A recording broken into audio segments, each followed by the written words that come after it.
Hello everyone, Triple S here, and welcome to Without Within 2. The sequel to Without Within 1. Whatever, let's just start.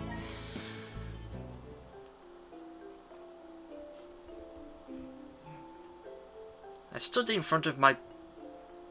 Already, I got an achievement. Achievement unlocked. Start. I stood in front of my bathroom mirror, staring at the results. Well, it was worth a shot, at least. Hey, when people kept going on and on about my eyes, I had to try something. Yeah, ever since I became a YouTube celebrity, I have been following the internet's opinions about me. Latest comments, what's with those eyes? Why are your eyes closed?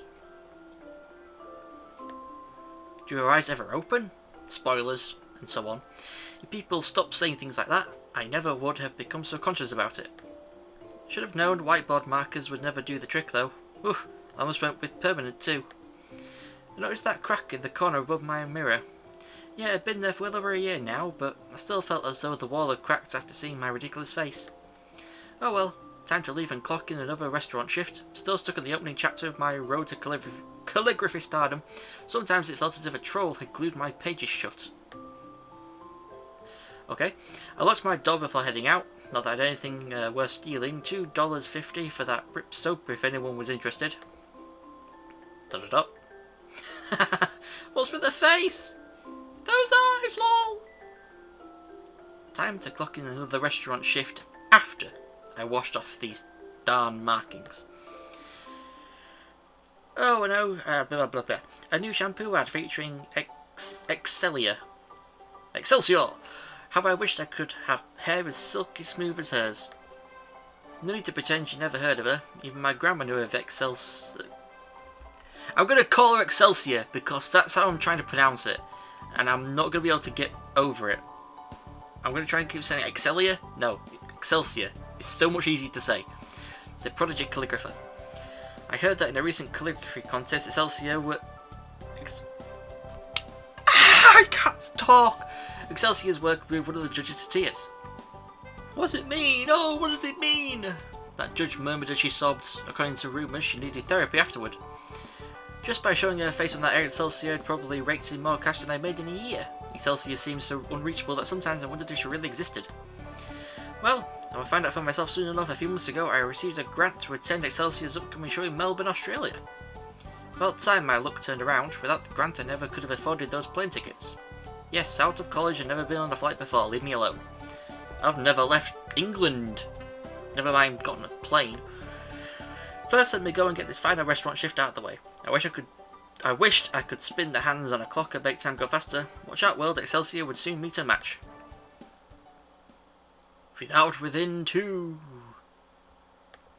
Okay. No more checking my calendar 4 times a day. For the moment I had finally arrived. Today I will be travelling overseas for the first time. We were expecting some gag where I woke up late and missed my plane. Sorry to disappoint, but I hardly even slept last night. Maybe I could catch up on sleep during my flight, though I heard only a chosen few possess the gift of sleeping on a plane. I spent the day pacing around my living room and rolling on the bed in excitement. Pack? I did that 4 months ago when I received my grant. Anyway, for a 2-day trip, all I needed was my backpack. Heck, I'd already bought the express bus tickets that would take me from Melbourne Airport into the city as well. I could head to the airport nice and early, but that would make me look like a child waiting for the theme park to open. Come on, this was no holiday trip. Did this all in the name of calligraphy. A lady like me had no reason to rush. A lady like me. After changing out my pyjamas, I left the apartment and bumped into my landlady in the hallway. I pressed my shoulder against the wall to avoid being crushed by her body. Good morning, Miss Vincy, the landlady said. She lowered her glasses and stared at my backpack. Where might you be off to? I'm heading to Australia for a couple of days. Australia? With a shocked tone, you would have thought I said I was flying to Mars. The landlady softened her voice as trying to make a kid confess he had spilled the milk. Miss Vincy, we all have holidays, but she'd never resort to crime. What, poor people had no right to go on trips? Sure, I was 2 weeks late with my last rent, but still, cut me a break. I need to go. With a twitchy smile, I squeezed past the landlady and headed for the stairs. Geez, she better not call the cops on me or anything. Maybe I should have told her about that grant I got. Maybe. And so I turned up at the airport 8 hours before takeoff. A timely arrival befitting of a calm lady, if you ask me. If someone offered me a job in this airport, I would gladly accept it. The staff wore uniforms grand enough for a banquet, and the aircon Aircon! Aircon meant no more reeking of sweat during summer shifts. Unlike that crammed restaurant I worked in, the hallways here were wide enough to fit 1,000 Vinces. Sunlight peered in through the glass panels to my left, making the ceiling lights obsolete. Maybe I should quit my restaurant job and apply to become a flight attendant. Yeah, I can imagine the passengers' reaction now. Look, Mummy, that girl is so pretty. Excuse me, madam, Vintage your name according to the pilot is a charming name, outmatched only by your beauty. The smell of fried chicken snapped me from my trance. A man strolled toward me with a bucket of chicken wings in his hands. I recognised his face as well as that body odor. It was the guy who had made fun of my calligraphy twice in the streets. I thought I recognised him. Yeah, you're that calligraphy girl who thinks she's hot stuff, the man said, spitting a piece of chicken onto my face. Good thing that I've already landed from my flight, he continued. If I have to catch the same plane as you, I'd rather swim. I wish that he did swim and drown or get eaten by sharks. Just ignore him, Minty. We already got a crazy calligrapher dubstick remix with the original. This world had no need for a sequel. The troll kept eating his chicken as he walked off. Seriously, one day Camel would make him choke on those bones. Just wait until I'd mastered all the secrets behind Excelsior's success. This guy would crawl back and beg for a chance to kiss my cheeks. Not that I would let those greasy lips touch me.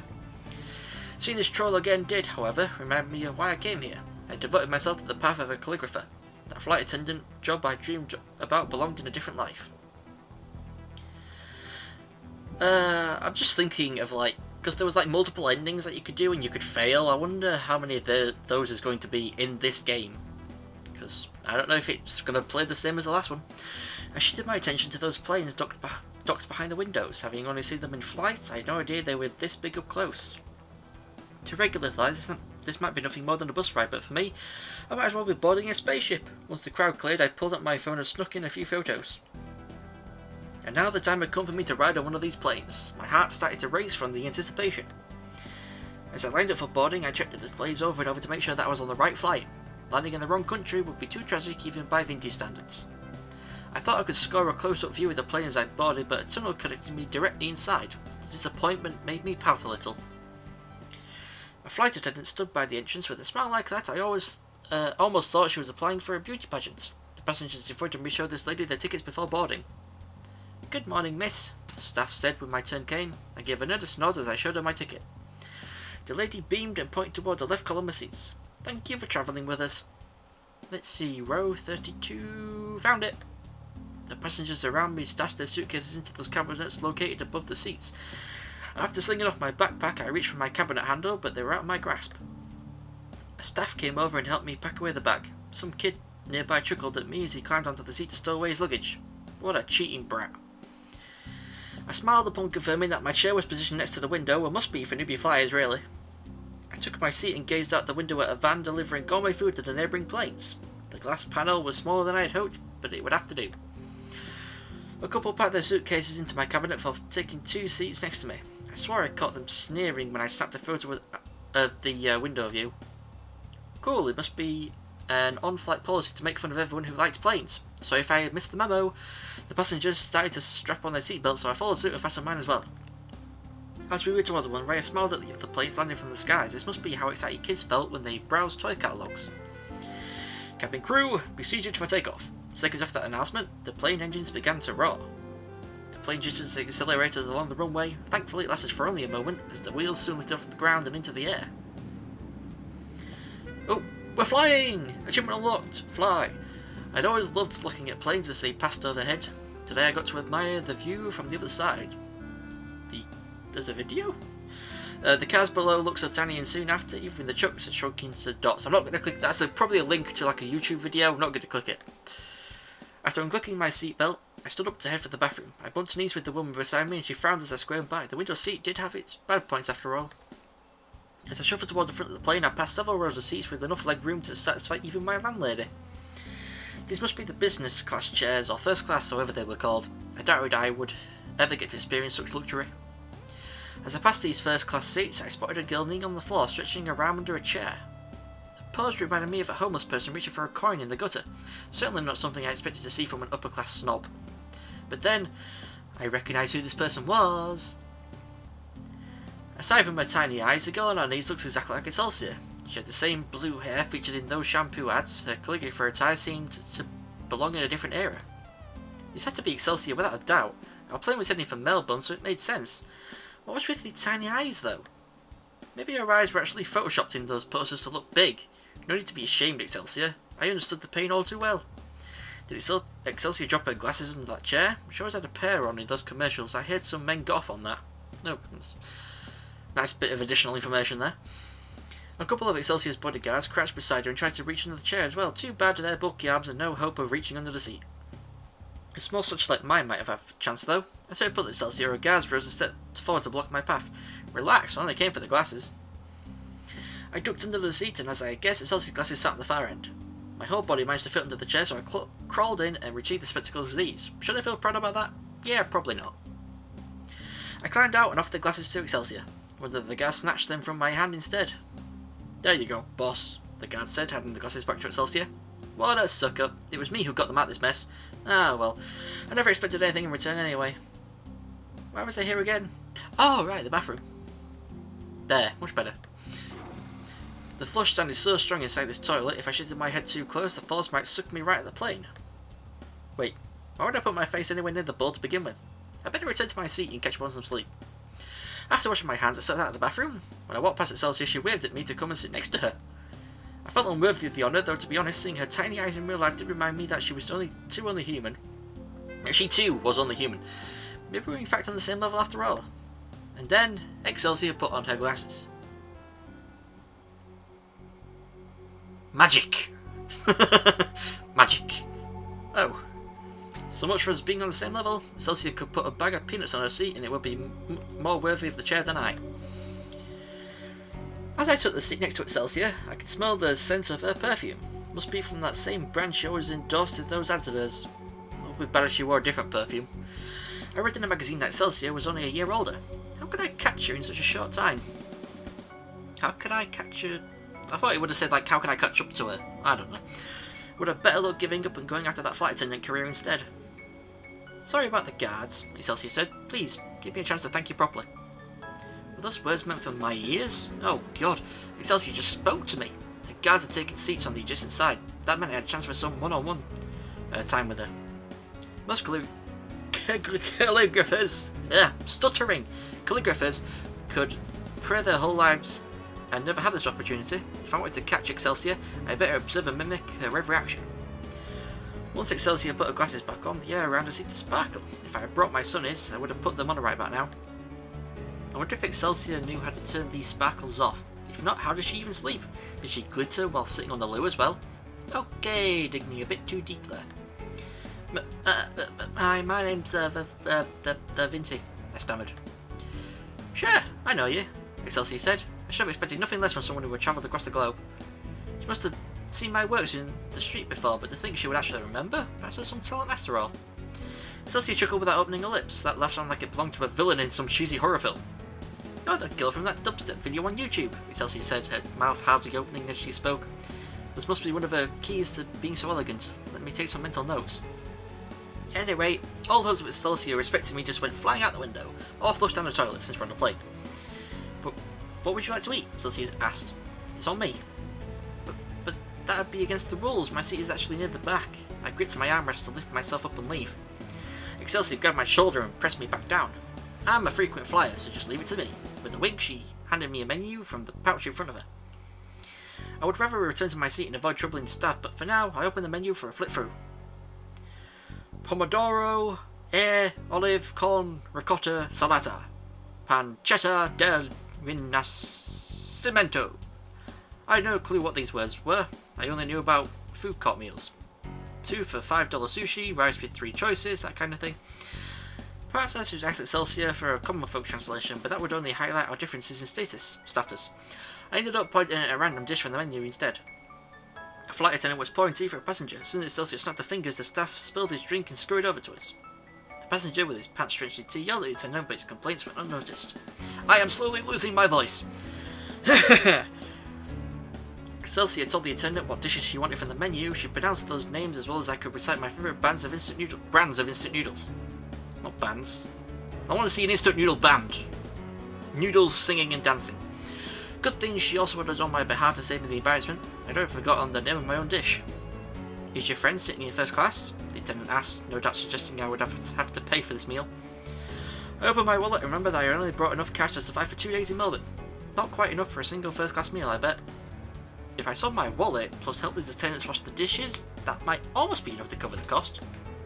Excelsior clapped her hands, and one of the guards leaped to her attention. Leaped. He handed her a silver credit card, or what they called platinum. These cards belonged to a different world from mine. Hey, I had cards too, thank you very much. Just one more stamp until I scored a free water bottle from that coffee shop next door. How do I get a free water bottle?